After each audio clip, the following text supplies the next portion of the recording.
we have our incredible intern, Taylor Anthony, who's joining us right now. She's been with us for how many months now has it been? Since the end of January. Taylor Anthony, though, the newest member of our team, we're so happy to have you as part of our morning show family. Yes, I'm excited to be here. So today we're going to be talking about that transition from being an intern into the industry. So whether you're looking to be on air, behind the scenes, or just in that digital media world, I'm going to share some tips that really worked for me. So let's get into it. Okay, so first, you really want to make the most out of those internship opportunities. So whether you're in college right now and you're looking for internships, or you are an intern right now, let me tell you what you need to be doing, especially if you're like in a newsroom or any sort of editorial internship. First, when it comes to story ideas, you want to be proactive with those and always kind of like thinking ahead of what you can pitch to your editors, your producers, and show that you have creative, outside the box thinking, or finding stories and putting your own twist on them so it's not just the same story that every other news station or every other news outlet may be covering. They want to know how you can make your story unique and maybe stand out from the rest. And news, honestly, it can become kind of boring, but it's still so important. So that's why it's up to us as journalists, as reporters,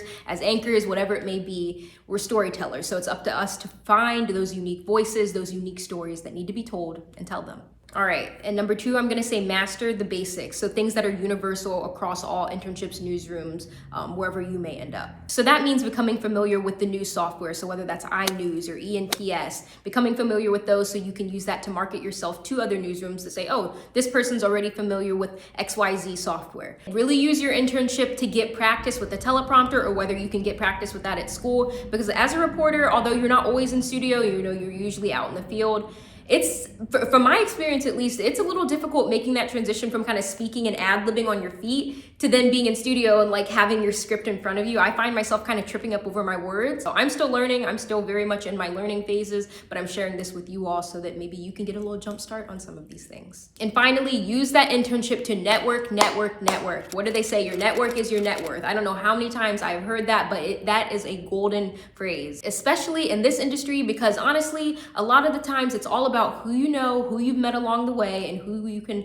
have in your corner to help get you to where you want to be. You see someone who's the senior vice president of the XYZ company, and you're an intern for that company, but you have access to their email. When are you ever going to have that direct form of communication to them again? So use those opportunities. If you want their job one day, talk to them and see the career trajectory they took to get there. And maybe they'll even take you on to be their little mentee. You never know who you can meet along the way. But also look within, look at the people right in your newsroom, the reporters, the anchors, the producers, all of those people who work to put on such a great show, because whether you're on air in front of the camera or you're behind the scenes, every role in a newsroom is important to make to do the best journalism storytelling possible. All right, so now let's say you're not exactly sure what your employers are looking like. I'm going to highlight some of the key skills that are needed in journalism. If you want to be on air, behind the scenes, or if you're a writer, it all looks different. But from my experience, they're really looking for storytelling. That's the foundation of all good journalism. And second, social media skills. I mean, that's definitely something that has been evolving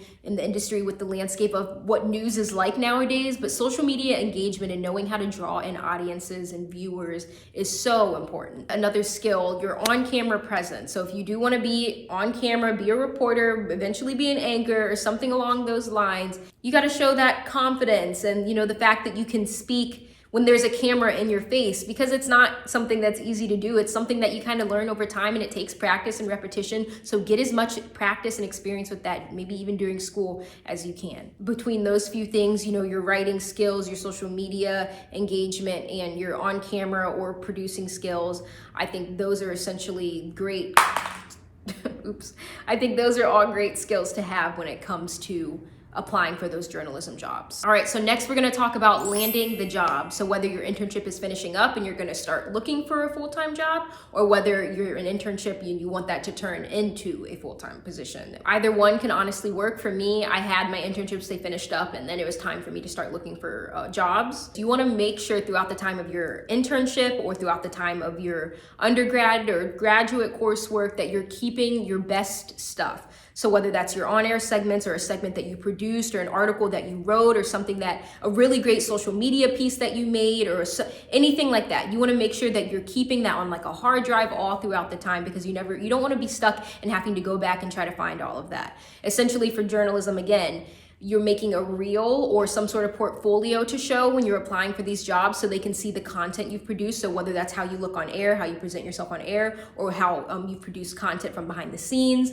your social, all of that, they want to see that. So you want to highlight and showcase your work when you're applying for these jobs. So that's kind of the first thing they look at, and then it's the resume. So obviously you want to have a killer resume, but make sure that you can highlight your work and highlight everything that you've done. And if you're in an internship position that you do actually want to stay in, and you're like, oh, I want to stay at this company after my internship to transition to a full-time job, you got to have those difficult conversations and see if it's even a possibility. So reach out to, whether it's your supervisor or your manager or hiring manager, and see if it's even an opportunity for you to land a full-time position, like if you go through the application process, because you got to advocate for yourself. You're never going to know if you don't ask or if you don't try.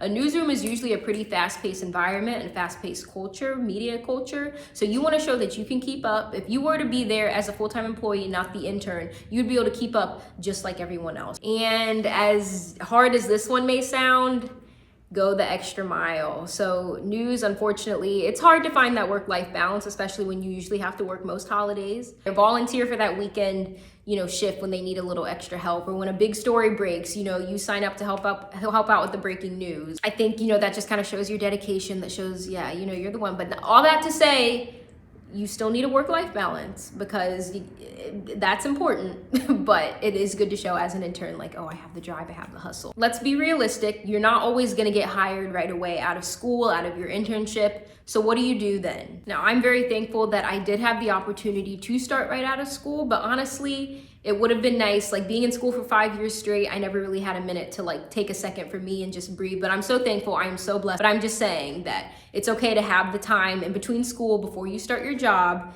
to figure out, what the next steps are. But in that time, make the most of it. So whether that's freelancing, polishing your reel, there's so many media outlets out there that are willing to take you on as a freelance writer or whatever that may be. So find those local news outlets or online publications and make some money on the side for your work. But also in that time, continue to polish your reel and sending it out to job recruiters and maybe people you've networked with. Hey, can I get some feedback on what you think of, this article, or what you think of my reel? So again, use those connections to help you get to where you want to go.